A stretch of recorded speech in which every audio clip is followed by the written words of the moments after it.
하나님 말씀 창세기 22장 1절로 2절 말씀입니다.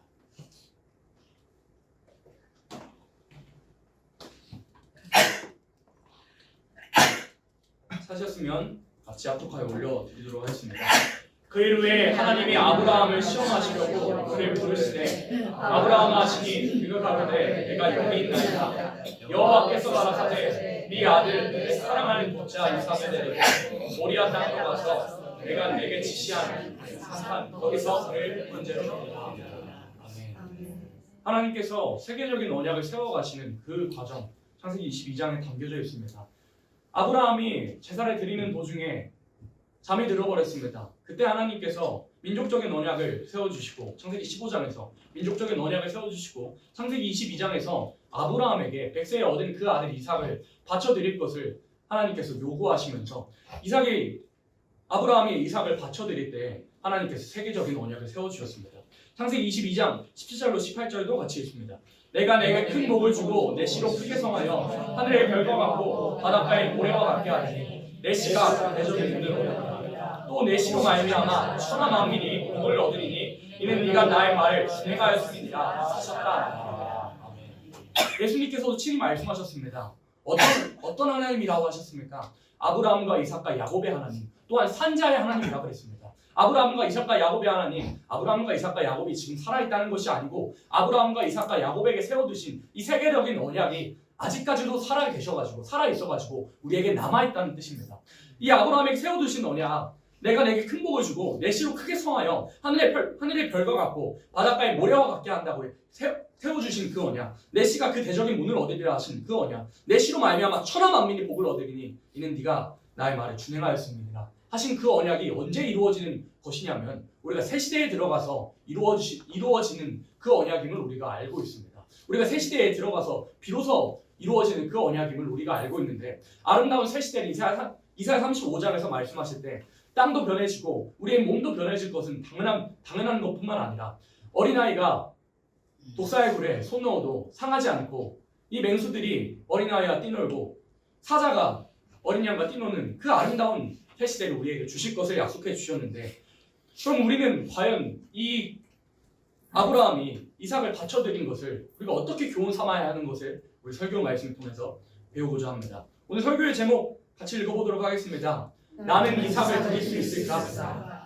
나는 이삭을 드릴 수 있을까? 오늘 설교의 제목은 나는 과연 하나님께 이삭을 드릴 수 있을까? 아브라함이 그 백세에 얻은 그 아들, 사랑하는 그 아들을 하나님께서 내놓으라는 그 요구 한마디에 아브라함은 순종하여 바쳐드렸는데, 나는 과연 나의 이삭을 하나님께 바쳐드릴 수 있을까? 내가 가장 소중하게 여기던 것들, 또한 하나님보다 우선순위로 두었던 모든 것들을 하나님께 나는 바쳐드릴 수 있을까? 라는 것이 오늘 설교의 제목입니다. 그렇다면 우리 삶 속에서 어떠한 이삭들이 있을까요? 그래서 히브리서 말씀에서는 뭐라고 말씀하셨냐면, 아브라함은 시험을 받을 때 믿음으로 이삭을 드렸으니 저는 약속을 받은 자로 돼 그 독생자를 드렸느니라 라고 말씀하시면서 어떤 믿음으로 드렸냐면, 내가 당장 이삭을, 내가 사랑하는 백세에 얻은 그 아들을 당장 지금 내가 칼로 죽이더라도 하나님께서 죽은 자 가운데로 살리실 것을 믿는 믿음으로 드렸다고 했습니다.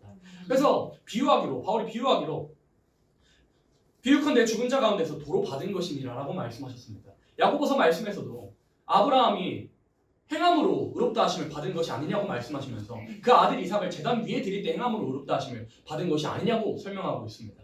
그렇다면 과연 나의 이삭은 무엇일까? 오늘 크게 세 가지로 살펴보도록 하겠습니다.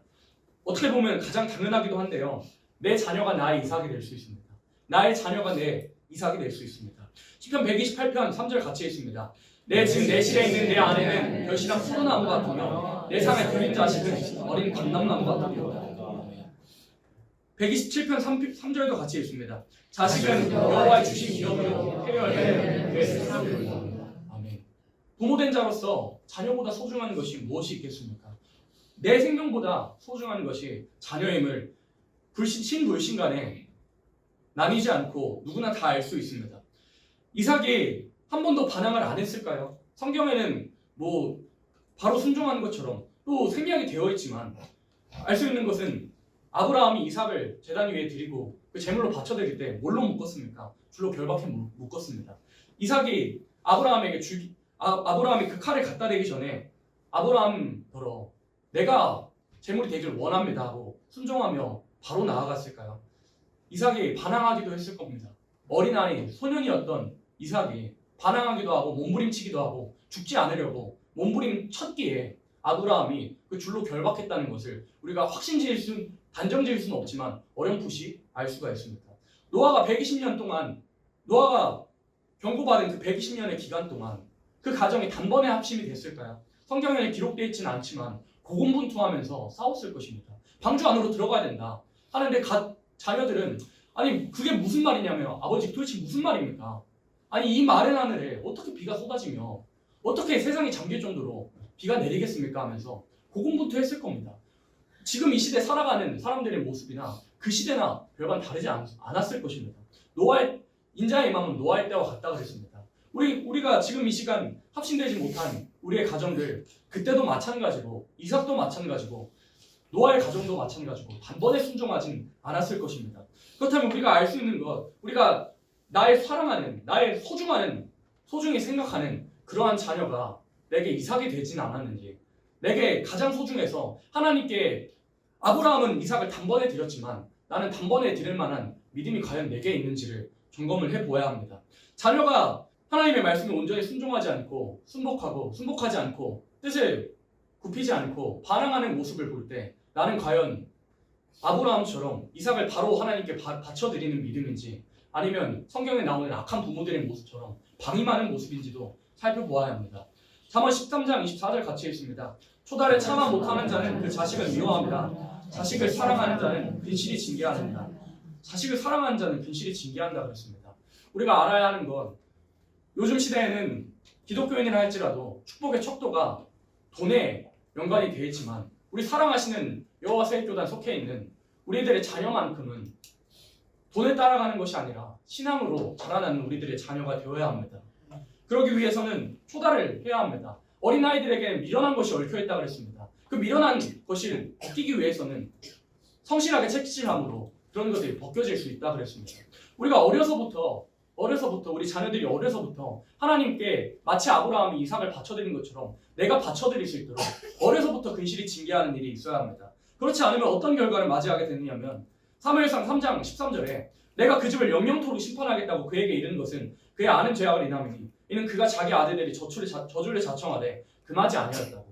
엘리의 집이 영원토록 하나님께서 버리시겠다고 말씀하셨는데 그 이유에 대해서 그의 아들 둘이 하나님 말씀대로 살지 아니하고 제사장의 직분을 온전하게 행하지 못하는 것을 두 눈으로 보았음에도 꾸지람을 하지 아니하고 근실이 징계하지 아니하므로 그 집을 버리시겠다고 하나님께서 말씀하셨던 겁니다.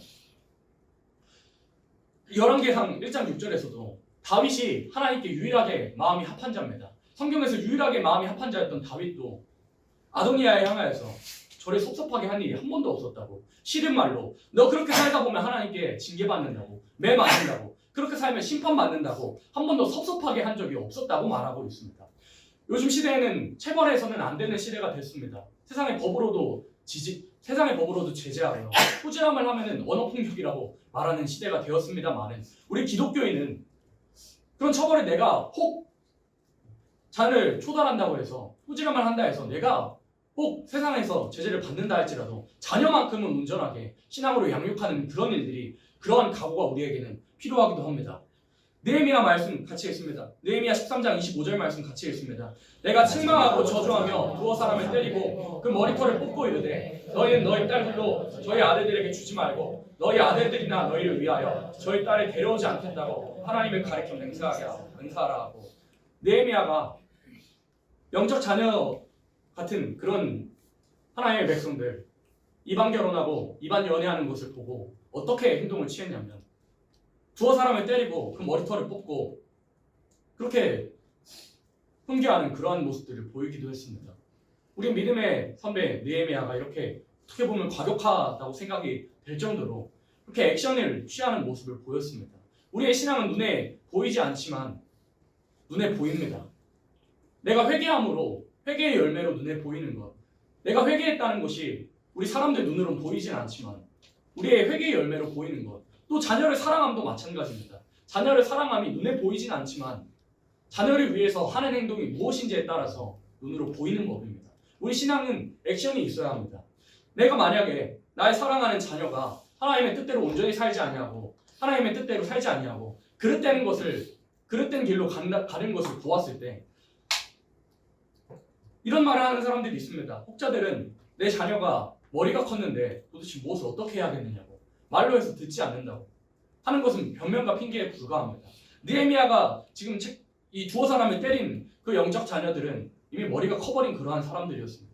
그런 영적 자녀된 사람들을 향해서 그렇게 과격하리만큼, 사람의 눈으로는 과격하리만큼 사랑의 심정으로 그렇게 권했던 느헤미야의 심정이었습니다. 사람들이 착각하는 것이 있습니다. 기독교 안에서 사랑에 대해서 착각하는 것이 있습니다. 기독교의 사랑의 핵심은 불의를 기뻐하지 않는 것인데 친절함이 사랑의 핵심이라고 생각하는 것이 요즘 기독교의 모습인 것 같습니다. 친절함이 곧 사랑이라고 생각하는 기독교인데 친절하게 하기만 하면 난 사랑이 넘치는 사람이다라고 생각하는 그러한 모습들을 우리의 눈으로 보기도 합니다. 그러나 성경에서는 친절함뿐만 아니라 사랑의 핵심은 우리 아버지 하나님께서 보여주셨듯이 아들까지라도 내어주신 사랑인데 죄를 미워하셨던 사랑이었습니다. 죄를 차마 눈뜨고 볼 수 없는 그러한 사랑이었습니다. 그렇기 때문에 아들을 내어주셨습니다. 그 사랑을 우리가 받았다면 자녀들을 향하여서도 자녀가 올바른 길로 가지 못했을 때, 신앙으로 온전히 서지 못하고 이리 치이고 저리 치이고 사는 모습을 볼 때 나는 액션에 취해서라도 내가 머리가 컸든 작든 나이가 어떻게 됐든 자녀의 상황이 어떻든 나는 어떠한 수단과 방법을 가리지 않고 하나님 앞에 온전하게 세워야겠다는 그러한 마음가짐이 느헤미야처럼 우리에게는 있어야 하는 겁니다. 그래서 그렇지 아니했던 그 사람들의 모습 또한 우리들의 모습일 수도 있는 두려운 말씀 같이 읽겠습니다. 열왕기하 21장 6절 같이 읽습니다. 또 그 아들을 불가한 대로 지나게 하며 점치며 사술을 행하며 신접한 자와 기술을 심임하여 여호와 보시기에 악을 많이 행하여 그 진노를 발하였으며. 혹 우리들의 모습이 이러한 모습은 아닌지 돌아보아야 합니다. 아하스와 므낫세 같은 왕들, 하나님 앞에 제사를 드리지 아니하고 우상 앞에 제사를 드리되 자녀들을 그 우상의 제물에 좋지 않게 희생하는 그러한 모습들이 혹 나의 모습은 아닌지, 그러한 모습들이 우리가 실제로 육신적으로 그렇게 하는 부모는 이 세상에 없지만, 오늘이나 시대에는 이제는 없지만, 내가 자녀를 교육함에 있어서 신앙 이외에 다른 어떠한 것들을 더 교육시키려 한다면, 신앙보다 다른 어떠한 것들을 더 교육시키려 한다면 나는 이러한 사람에 포함이 되는 겁니다. 방임하는, 신앙으로 자라나는 것이 최우선돼야 되고, 우리 자녀를 교육할 때 세상에서 성공하는 것보다, 세상에서 돈을 줍는 것보다 예수 잘 믿는 사람으로, 또한 복음을 위해서 살아가는 사람으로 길러내야 하는, 그렇게 성공적인 자녀로 길러내야 하는데, 예배로 나오는 시간보다 학원에 가는 시간이, 예배로 나오는 시간보다 공부하는 시간이, 성경을 읽는 시간보다 공부하는 시간이, 찬양을 하는 시간보다 다른 어떠한 것을 하는 시간이, 내 자녀가 그러한 시간들이 더 많은 것을 보고도 내가 방임한다면 나는 이렇게 사랑하는, 나는 이렇게 자녀들을 양육하는 그러한 사람이라는 겁니다. 우리에게 있어서 가장 중요한 자녀 교육, 신앙으로 잘 양육하는 것, 다른 어떠한 것보다 혹 나의 자녀가 이 세상을 살아가면서 수입이 적을지라도 신앙으로 온전히 양육하고 하나님 보시기에 기뻐하는 삶을 산다면 나는 자녀를 성공적으로 양육한 사람이라는 것을 우리는 알아야 합니다. 그렇기 때문에 우리가 지금까지 많은 기독교인들, 한국교회에서는 학원 빠지는 것은 정말 목숨처럼 생각하는데, 주일 예배 빠지는 것, 또 시험 때문에, 또 중간고사 때문에, 수능 준비 때문에 교회 예배 빠지는 것은 대수롭지 않게 생각하는 것을 우리의 눈으로 보기도 합니다. 그러한 모습들은 열왕기하 21장 6절에서 말씀하신 대로 나의 자녀를 그 우상의 제물 앞에, 그 불 앞에 방임하는 태도와 별반 다르지 않는 그러한 태도라는 것을 우리는 신앙인으로서, 부모된 자들로서, 또 영적인 부모된 자로서, 육적인 부모된 자로서 우리 신앙인은 뼈저리게 알아야 하는 겁니다. 그래서 내 자녀를 어떻게 양육할 것인가. 아브라함은 이삭을 제단 위에 드릴 때 정말 믿음으로 고민 없이 하나님께 바쳐드리고 이삭의 삶을 하나님께 올려드렸는데, 나는 자녀의 삶을 어떻게 하나님께 드릴 것인가? 우상의 재물에 방임할 것인가? 저 세상으로 치우쳐 살도록 나는 내버려 둘 것인가? 아니면 세상의 것으로 혹 성공하지 못하더라도, 혹 다른 사람들보다 세상적으로 뒤처지더라도 하나님 앞에서 충성되어서 예수님께서 다시 오셔서 갚아주실 때 받을 것이 있는 자녀로 길러낼 것인가 하는 것을 오늘이란 삶 속에서 또한 알아야 하는 겁니다. 또 요즘 제가 느끼는 건데요. 우리 청년들이 대부분 여자다 보니까 이제 성인이 되고 대학교에 들어가면서 살펴보니까 성경적으로 우리 여성들에게 하나님께서 명령하신 것은 출산과 양육입니다. 분명히 창세기 3장에서 창조의 질서로 출산과 양육을 하라고, 여자는 여자된 자로서 출산하고 아이를 길러낼 것을, 다음 세대를 길러낼 것을 여성에게 그렇게 부여해 주셨는데, 또 디도서 말씀에서는 아내에 대해서 말씀하실 때 남편에게 복종하며 집안일을 분명히 하라고 말씀하셨는데, 요즘 세상이 악해져서 또 페미니즘 핵심 사상이 그거잖아요.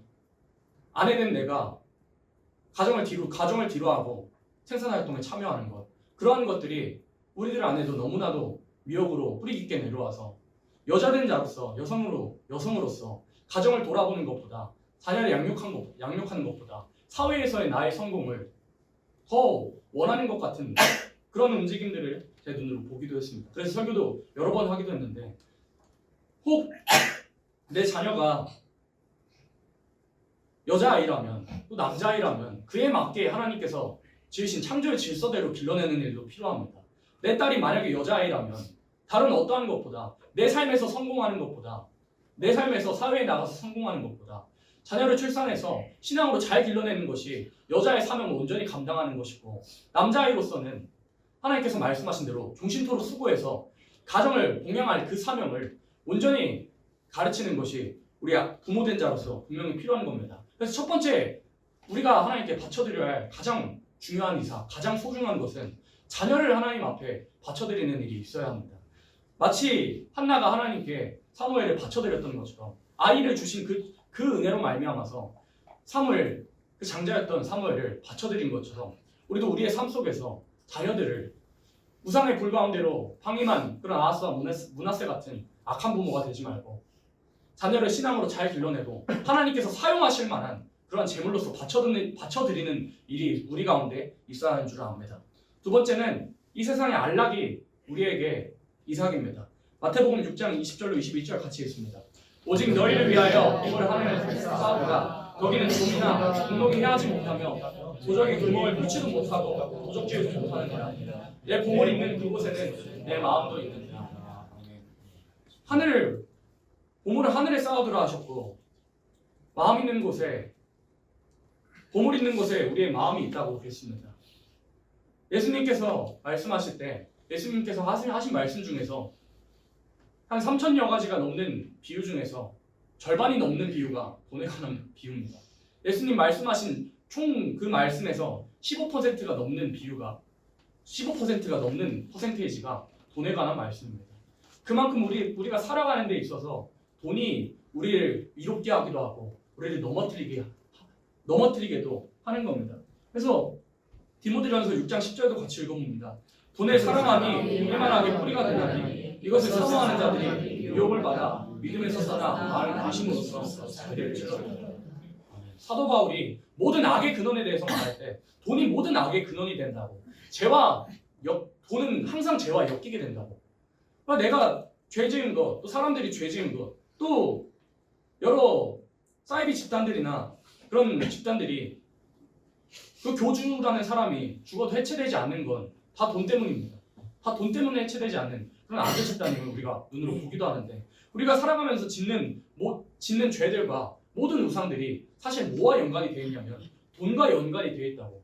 먹고 사는 문제에 다 결부가 되어 있다고. 우리가 죄악을 범하는 것, 먹고 사는 문제에 결부가 되어 있습니다. 아담과 하와에게 모든 것을 책임져 주시고 먹을 것을 풍성하게 주셨지만 한 가지 세워두신 그 선악과의 법, 선악과는 따먹지 말라 하는 그 법을 하나님께서 세워주셨는데, 하나님은 분명히 먹을 것을 책임져 주셨는데 그 정욕 때문에 사람이 범죄하고 예수님께서 십자가를 지셨습니다. 우리의 삶 속에서 하나님께서 분명히 다 책임져 주신다고 했는데 그 외에 다른 어떠한 것들을 바란다면 나는 그런 아담과 하와 같은 정욕적인 사람이 되는 겁니다.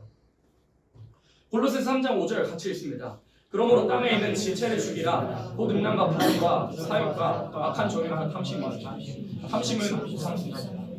아멘. 우리가 우상숭배의 기준에 대해서 말씀하실 때 골로새서 3장 5절에서는 탐하려고 하는 그러한 마음이 우상숭배라고 말씀했습니다. 우리가 이 욕심이 얼마나 무섭냐면요. 감추기도 잘 감춰져서 우리 마음속에 깊은 곳에 잘 감춰져서 이거는 하나님의 일을 위해서 하는 것 같은데 라고 감춰지기도 합니다. 마치 카멜레온처럼 이 일은 하나님을 위해서 사용하는 건데 라고 둔갑하기도 하는 욕심임을, 그래서 참 무섭다는 것을 우리의 삶 속에서 깨닫기도 합니다. 야고보서 1장 15절 말씀에서는 욕심이 잉태한 즉 죄를 낳고 죄가 장성한 즉 사망을 낳는다고 했습니다. 우리가 사람이 사망으로 치닫게 되는 이유에 대해서 말씀하실 때 욕심 때문에 우리 사람이 망하는 것이라고, 욕심이 잉태해서 죄를 낳고 죄가 장성해서 결국엔 우리 사람이 사망까지 치닫게 되는 겁니다. 아담과 하와가 욕심 때문에 그렇게 결국에는 사망에 이르게 됐습니다. 우리 삶 속에서 하나님께서 분명히 우리 삶 속에서 채워주시고 만족하게 해주신다고 약속하셨는데, 또한 우리가 하나님 한 분으로 만족함을 여겨야 되는데 하나님 한 분으로 만족하지 못해서 이스라엘 백성들이 그래서 쓰러졌습니다. 하나님께서 이스라엘 백성들에게, 구약 이스라엘 백성들 출애굽할 당시에 하나님께서 분명히 다 책임져 주셨거든요. 만나를 주시고 메추리를 주셔가지고 전혀 배고프지 않게 줄이지 않게 해주셨는데, 이스라엘 백성들 구했던 것은 다른 어떠한 것이었습니까? 애굽에서 먹었던 것들을 도로 구했던, 하나님께서 애굽에서 건져내 주셨는데 애굽에서 먹었던 것을 도로 구했던 이스라엘 백성들의 모습이었습니다. 이스라엘 백성들이 결국엔 왜 망하게 되었냐면 하나님께서 주신 모든 선물들을 선물로 여기지 않았던 겁니다. 하나님께서 내게 선물을 주셨는데, 이스라엘 백성들에게 선물을 주셨는데, 만나와 메추리를 주시고 출애굽이라는 선물을 주셨는데 그것들이 이스라엘 백성들에게 더 이상 선물이 아니게 되었던 겁니다. 처음에는 하나님께 감사하고 기뻐하기도 했지만, 그렇게 노래를 부르며 출애굽하기도 했지만, 홍해에 나오기도 했지만, 시간이 가면 갈수록 하나님께서 주신 모든 것들이 더 이상 선물이 아니게 된, 그래서 옛 구습을 애굽 땅에서 쫓던 모든 것들을 다시 쳐다보게 되었던 것입니다. 그렇기 때문에 이스라엘 백성들 멸망했습니다. 결국 원망하게 됐던 그 원인이 뭐였냐면 하나님께서 주신 선물이 아니게 되었던 것입니다. 그래서 우리가 왜 사람이 정욕적으로 살게 되냐면, 사람이 왜 돈을 쫓고 살게 되냐면 하나님께서 주신 것을 선물로 인지하지 않기 때문에, 하나님께서 내게 주신 모든 것들, 사실 돌이켜보면 모든 것이 감사하고 은혜인데, 내게 베풀어 주신 것 모든 것이 감사하고 은혜인데 감사로 생각하지 아니하고 은혜로 생각하지 아니하고 자족하지 못해가지고 그렇게 됐던 겁니다. 그래서 바울 사도가 말하잖아요. 내게 능력 주신 자 안에서 모든 것을 할 수 있느냐 라고 말씀하시기 전에 먼저 나왔던 말씀이 뭐냐면, 풍부에 처할 줄도 알고 비천에 처할 줄도 알아서 무슨 법칙을 배웠냐면 일체의 비결을 배웠다고 그랬습니다. 바울 사도가 일체의 비결을 배운 다음에 했던 말이 내게 능력 주신 자 안에서 모든 것을 할 수 있다고. 내게 능력 주신 자 안에서 모든 것을 우리가 할 수 있는 그러한 삶을 소망하십니까? 그럼 먼저 자족하는 것이 우리들 삶 속에서 필요합니다. 우리에게 가장 큰 이삭의 자녀고 그 다음은 자족하지 못해서 이 세상에서 안락을 누리고자 하는 나의 욕심이 정말 깨지지 않는, 정말 단단해가지고 깨지지 않는 돌과 같이 석화되어서 내 마음속에 깊은 곳에 자리 잡고 있는 그러한 나의 욕심과 탐심이 정말 깨지지 않는 이삭이라는 걸, 이것을 우리가 깨트려서 하나님 앞에 드려야 된다는 거예요. 마치 예수님께서 돌아가시기 전에 그 향유를 자기 머리털에 쏟아가지고 그 삶을 예수님께 드린 향유 옥합을 깨트려 드린 그 여인처럼 우리의 삶을 하나님께서 내게 주신 것 다시 도로 하나님께 드리고자 하는 그러한 모습들이 우리 안에서 나타나야 하는 겁니다. 그래서 빌립보서 3장 18절로 19절도 같이 읽습니다. 내가 여러 번 너희에게 말하였거니와 이제도 눈물 흘리며 말하노니 여러 사람들이 그리스도의 십자가에 원수를 행하노라. 저희 마침은 멸망이요 저희의 신이 되어 그 영광은 저희 부끄러움에 있고 땅의 일을 생각하느니라. 이 말씀 제가 너무 많이 인용하기도 하는데요. 이 말씀 하나님께서 분명히 적그리스도에 대해서 말씀하실 때, 물론 불금만도 당연히 해당이 되지만 하나님께서 가장 미워하시는 말은 어떻게 보면 사실 검정말입니다. 하나님께 사랑을 입었거든요. 하나님께서 사랑을 주시고 긍휼을 베풀어 주셔서 깨끗해 하심도 받았는데 돈 때문에 마음이 검어져 버려서 하나님 잊어버린 검정말은 사실 하나님께서 더 미워하십니다. 붉은 말은 원래 하나님께서 버리시기로 몽둥이를 쓰시고 분질러 트리시기로 작정하시는지라 하나님께서 미워하시긴 하지만 검정말만큼 미워하지는 않을 겁니다. 하나님께 은혜와 사랑을 입어서 깨끗게 하심을 받았고 가난할 때 하나님 은혜 주셔가지고 하나님께서 넘치는 복 주셔서 누리고 살기도 하셨는데 결국에는 그 돈 때문에 마음이 검어져 버려서 하나님을 잊어버린 검정말을 하나님께서 제일 미워하신다는 걸 우리 신앙인은 알아야 됩니다. 18절에 그리스도의 십자가의 원수를 행하느니라. 적그리스도죠. 쉽게 말하면 5글자로 하면 적그리스도입니다. 저희의 마침을 멸망이요 저희의 신은 배요 그 영광은 저희의 부끄러움에 있고 땅의 일을 생각하는지라. 내가 하나님을 나의 신으로 여기지 아니하고 여러 가지 어떠한 것들을 신으로 여기고 살아가는데 도움으로 여긴다면 예를 들어 살아가는데 내가 하나님을 도움으로 여기지 아니하고 돈을 도움으로 여긴다면 나는 돈을 섬기고 있는 사람입니다. 또 여러 가지 인맥들을 내가 도움으로 여긴다면 나는 그 인맥을 신으로 섬기는 사람입니다. 그래서 그 영광은 저희의 부끄러움에 있고 땅의 일을 생각하는 자라. 이런 여러 가지 내가 안락을 느끼며 안락을 누리며 이 세상에서 평안하게 살아보고자 하는 모든 것들이 사실은 우리가 가장 소중하게 여기고 있는 이삭, 하나님께 이제는 깨트려 드려야 하는 이삭인 겁니다. 잠언 30장 8절로 9절 같이 했습니다. 곧 허탄과 거짓말을 내게서 멀리하옵시며 나로 가난하게도 마옵시고 거하게도 마옵시고 오직 필요하니 하시고 내게 먹이시옵소서. 혹 내가 배불러서 하나님을 모른다 여호와가 누구냐 할까. 혹 내가 가난하다 거짓지 않고 내 하나님의 이름을 내게 알게 할까. 아굴이 두 가지 소원이 있다고 했습니다. 모든 허탄한 것들을 내게서 멀리해달라는 것이 첫 번째 소원이었고 두 번째 소원은 나로 가난하게도 말게 해주시고 부하게도 말게 해달라고. 내가 부해져 버리면 영적인 지방들이 껴서 하나님을 모른다 여호와 하나님이 도대체 어디 계시느냐 할까봐 내가 염려한다고 그렇게 말씀했던 겁니다. 우리에겐 아굴의 고백과 같은 이러한 고백들이 있어야 됩니다.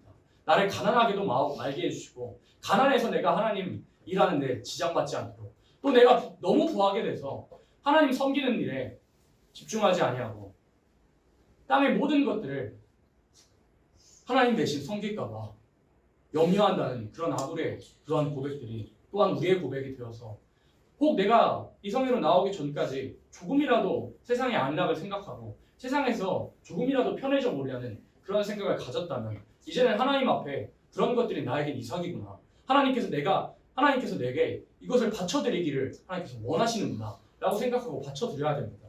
세상은 가면 갈수록 힘들어질 것이라고 계시록 6장 6절에서 세상은 또한 극동아시아에 인간의 힘으로는 도무지 타개할 수 없는 경제환란이 올 것을 분명히 말씀했습니다.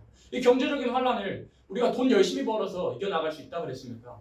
감람류와 포도주가 되어가지고 등가 기름 준비가 온전히 되어가지고 하나님께 인정받는 사람이 되어야만 그 경제적인 혼란을 이기고 나아가게 해주신다고. 천만인이 내 옆에서 쓰러지는 그러한 날에도 등가 기름이 준비되면 하나님께서 분명히 살게 해주시겠다고. 많은 사람이 줄이지 못하고 쓰러질 때 나로 줄이지 않게 하시고 많은 사람이 마시지 못할 때 나로 마시게 해주시겠다고 하나님께서 분명히 약속을 해주셨습니다. 사실 이 세상의 안락이 우리에게는 하나님의 약속을 온전히 믿고 굳게 믿고 나아가는 사람이라면 우리에게 이삭이 되어서는 안 됩니다. 가장 소중한 것이 되어서는 안 됩니다. 하나님보다 우선되어가지고 돈 버는 일 여러 가지 핑계는 좋을 수도 있습니다. 내가 열심히 돈 벌어가지고 주일 해야지 라는 핑계로 혹 내가 예배드리는 것을 돈 버는 것보다 예배드리는 것보다 돈 버는 것에 우선되어서 살고 있다면 나는 하나님을 섬기는 사람이 아니라 돈을 섬기고 돈을 숭배하고 있는 그러한 사람인 것입니다. 그래서 두 번째 우리에게 있는 이삭은 이 세상의 안락 조금이라도 편해보고자 하는 내가 소중하게 여기며 하나님보다 소중하게 여기는 땅의 모든 것 그런 안락들이 우리에게 이삭입니다. 세 번째 이삭이 무엇이냐면 가장 잘 깨지지 않고 둔갑하기도 가장 쉬운 자아입니다. 내 자아가 정말 나의 못난 자아가 주님 앞에 정말 드려야 할 것이라는 걸 이삭이라는 걸 우리 신앙에는 알아야 합니다. 요한복음 12장 25절 같이 읽습니다. 자기 생명을 사랑하는 자는 잃어버릴 것이요 이 세상에서 자기 생명을 미워하는 자는 영생하도록 보존하리라. 아멘. 아까 장로님께서 대답 잘 해주셨는데요. 우리의 몸과 마음을 바쳐드려야 한다고. 결국에는 우리의 몸까지라도 하나님께서는 바쳐드리기를 실제로 원하십니다. 계시록 말씀에서 처음 익은 열매에 대해서 말씀하실 때 어린 양이 어디로 인도하든지 따라가는 자녀 이렇게 말씀하셨습니다. 어린 양이 순교의 길로, 순교의 재단으로 나의 생명을 요구하시면 그곳으로 따라갈 수 있는 그러한 인격들이 되기를 하나님께서는 원하시는 겁니다. 우리가 그런 인격들이 되기를 하나님께서는 원하시는데 예수님께서 요한복음 12장 25절에서 직접 이 세상에 계실 때 말씀하실 때 자기 생명을 사랑하는 자는 잃어버린다 그랬습니다. 자기 생명을 사랑하는 자는 잃어버릴 것이라고. 이 세상에서 자기 생명을 미워하는 자는 영생하도록 보존하리라고. 하나님보다 나의 생명을 사랑하고 하나님보다 나의 욕심과 나의 구습과 나의 습관들을 사랑하는 자는 다 잃어버리게 될 것을 하나님께서 분명히 말씀하셨던 겁니다. 갈라디아서 2장 20절 같이 읽습니다. 내가 그리스도와 함께 십자가에 못 박혔나니 그런즉 이제는 내가 산 것이 아니고 오직 내 안에 그리스도께서 사신 것이라. 이제 내가 육체 가운데 사는 것은 나를 사랑하사 나를 위하여 자기 몸을 버리신 하나님의 아들을 믿는 믿음 안에 사는 것이다. 우리에겐 이러한 신앙들이 계속 이어져야 하는 겁니다. 이제는 내가 사는 것이 아니고 나라는 자아가 그리스도와 함께 십자가에 못 박혀야 하는 겁니다. 우리가 예배 시간에 나오는 이유, 사실 예배로 나오는 이유는 우리가 살기 위해서가 아니라 죽기 위해서입니다.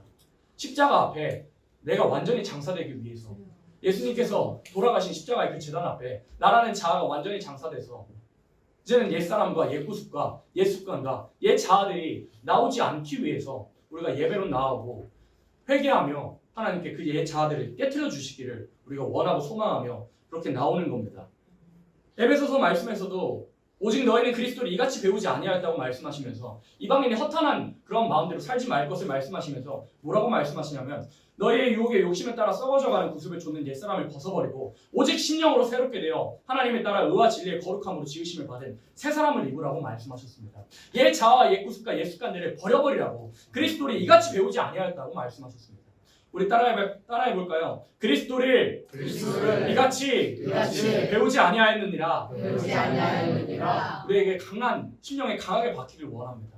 우리의 옛 구습과 옛 자아와 옛 습관대로 사는 것으로 우리는 그리스도를 그같이 배우지 아니하였다고 사도 바울은 강하게 책망하고 있습니다. 그리스도를 이같이 배우지 아니하였다고 마음대로 사는 것으로 마음대로 내 자아에 이끌리는 대로 내 자아와 내 뜻대로 사는 것으로 우리는 그렇게 그리스도를 배우지 아니하였다고 말씀하고 있습니다. 우리의 신앙생활하면서 사실 신앙생활이 복잡할 필요가 없습니다. 복잡할수록 하나님의 뜻에 순종하기 어려운 줄을 압니다. 계산기 두드리는 것보다 하나님께서 원하시는 건 가라고 하면 가는 신앙, 멈추라고 하면 멈추는 그러한 신앙이 이제는 우리들 가운데 이루어지길 원합니다. 하나님께서 가라고 하시는데 이렇게 가면 하나님 다른 게 나을 것 같은데 하고 이 내 자아가 있는 신앙이 아니라 하나님께서 가라고 하시면 이해가 안 돼도 당장 내 머리로 이해가 안 돼도 가는 그 신앙. 아브라함이 그랬잖아요. 아브라함이 어떤 땅인지 지시해 주신 것도 아니고 지시할 땅으로 가라고 말씀하셨습니다. 복을 받으라가 아니라 복의 근원이 되라고. 너는 복의 근원이 되기 위해서 믿음의 조상이 되기 위해서 그렇게 헌신적인 삶을 살라고. 복을 받으라가 아니라 복이 될지라라고 말씀하셨습니다. 하나님께서 우리에게 요구하시는 것 하나님께서 가라고 하신 길에 계산기 두드려가면서 이 길은 어떨 것 같고 여러 가지 유익과 손해들을 계산하는 그러한 삶이 아니라 하나님께서 가라고 하시면 내게 장장 손해가 있어도 하나님께서 가라고 하시는 그 뜻에 하나님을 기쁘시게 하기 위해서 순종하는 그런 우리의 삶의 모습들이 보여져야 하는 겁니다. 욥기 1장 21절 같이 읽어봅니다. 가로되 내가 목에서 적신에 나왔사온즉 또한 적신이 그리로 돌아가고자 주신 자도 여호와시오 취하신 자도 여호와시오 여호와의 이름에 찬송을 받으실지니라. 욥이 다 잃어버리고 자식도 잃어버리고 모든 것을 지금으로 치면은 한 1,000억 정도 되는 부자였는데요. 그 모든 것을 다 잃어버리고 자녀까지라도 다 잃어버리고 한 고백이 하나님 도대체 왜 내게 이렇게 하십니까? 라고 하는 고백이 아니라 내가 모태에서 적신으로 나왔사온지 그러니까 붉은 몸으로 아무것도 없이 나왔사온지 붉은 몸으로 돌아가는 것 아무것도 없이 돌아가는 것이 맞다고 주신 자도 하나님이시고 취하신 자도 여호와시오니 여호와 이름이 찬송을 받으실지니라는 그러한 아름다운 고백을 보였습니다. 자아가 없는 내 것이라는 것이 하나도 없는 그러한 욥의 모습 그런 욥의 그런 믿음이 우리들 가운데도 이제는 이루어지기를 원합니다. 하나님께서 내게 손해되는 일로 내가 당장에 내 눈에는 손해되는 길로 인도하실지라도 고난이 수반되는 힘든 길로 인도할지라도 하나님께서 내게 축복 주셨던 분도 하나님이시고 내게 고난의 길로 인도하시는 분도 하나님이시고 내게 주시는 분도 하나님이시고 또 내 것을 빼앗아 가시는 분도 하나님이시라는 오직 하나님의 이름만 찬송함을 받기를 원한다는 욥의 고백이 우리의 고백이 또한 되어야 하는 겁니다. 이러한 나의 자아들이 깨지지 아니하면 나는 예수님을 맞이하지 못할 세계적인 언약을 성취되는 이때에 아브라함은 약속으로 그 언약을 받기만 했지만 세계적인 언약이 이제는 실천되는 그때 아브라함처럼 내가 이삭을 바쳐드리지 못한다면 내 자녀와 또 나의 세상에서 누리고 싶어하는 그런 안락과 욕심들과 나의 자아를 이제는 깨트려서 하나님께 바쳐드리지 않으면 나는 세계적인 언약이 성취되는 그러한 때 그 세계적인 언약이 이루어지는 그러한 때 나는 참여하지 못할 사람이 된다는 것을 우리 신앙인은 알아야 하는 겁니다. 그래서 야고보서 2장 21절로 마지막으로 같이 읽습니다. 우리 조상 아브라함이 그 아들 이삭을 제단에 드릴 때 행함으로 의롭다 하심을 받은 것이 아니라. 아멘. 아브라함이 어떻게 그 세계적인 언약을 받았냐면 그 아들 이삭을 제단에 드릴 때 행함으로 의롭다 하심을 받았다고 그랬습니다. 하나님께서 비로소 그 뒷골조 보면 하나님께서 벗이라고 칭했다고 그랬습니다. 하나님께서 왜 벗이라고 칭했을까요? 하나님께서 창세기 3장에서 가죽옷을 입히시면서 아들을 보내주실 것을 암시를 하셨습니다. 아브라함은 하나밖에 없는 독자 아들을 내어드렸습니다. 하나님께서 그 마음을 아셨을 겁니다. 독자라도 드리고자 하는 그 심정을 아들을 내어주실 아들을 내어주실 하나님께서도 그 심정에 공감하셨을 겁니다. 아브라함이 그 아들 이삭을 내어드릴 때 그 슬픈 마음과 그 속에서부터 끓어오르는 그 마음을 하나님께서도 아셨던 겁니다. 하나님께서도 아시기에 공감하시기 때문에 야고보서 2장에서는 이 21절 뒷구절 말씀을 보면 하나님께서 아브라함을 벗이라고 칭하셨다고 하나님께서 아브라함을 벗이라고 칭하셨다고 요한복음 15장 4절에서는 그래서 어떤 말씀도 나오냐면 나의 뜻대로 행하는 자라야 나의 친구라고 말씀하셨습니다. 하나님의 뜻대로 행하는 자, 하나님의 뜻과 같이 된 자가 하나님의 친구가 되는 예수님의 친구가 되는 그러한 사람이라고 우리가 모두 하나님의 벗된 그러한 인격을 이루어야만 하나님의 벗된 인격을 이루어야만 그 세계적인 언약이 이루어지는 그러한 때 우리가 참여할 수 있다는 것. 아브라함이 그 이삭을 하나님께 믿음으로 전혀 의심하지 않고 죽은 자 가운데서 살리실 것이라는 그러한 믿음으로 바쳐드릴 때 비로소 하나님께 인정을 받고 하나님께 세계적인 언약, 새 시대의 언약을 축복으로 받았다면 우리의 삶 속에서도 아직 우리가 너무나도 사랑하여 하나님 외에 너무나도 사랑하여 바쳐드리지 못한 자녀라든지 또한 이 세상의 안락이라든지 아직 깨지지 않는 자아라든지 여러 가지 모든 것들을 우리가 이제는 향유옥합을 깨트린 그런 여인처럼 모두 깨트려 드려서 하나님 앞에 바쳐드릴 때 우리를 통하여서 세계적인 언약을 분명히 이루실 것을 말씀하셨습니다. 그래서 우리의 삶 속에서 정말 깨지지 않는 자아들과 여러 가지 고민되는 것들, 이것이 맞을까 저것이 맞을까, 저 하나님께서 말씀하신 대로 살아가면 손해볼 것 같은데 라는 고민이 들 때마다 그러한 생각이 들 때마다 우리가 오늘 배운 말씀 기억하면서 세계적인 언약이 이루어지는 그러한 역사에 내가 참여하려면 내가 손해보는 길을 내가 내어드려야 하는 길을 하나님께 드리는 삶을 살아야 하는구나 라고 우리 삶 속에서 기억하면서 모든 것을 하나님께 바쳐드릴 수 있는 작은 것에서부터 시작해서 모든 것을 하나님께 바쳐드릴 수 있는 우리 모두가 되기를 예수님의 이름으로 축복합니다. 아멘.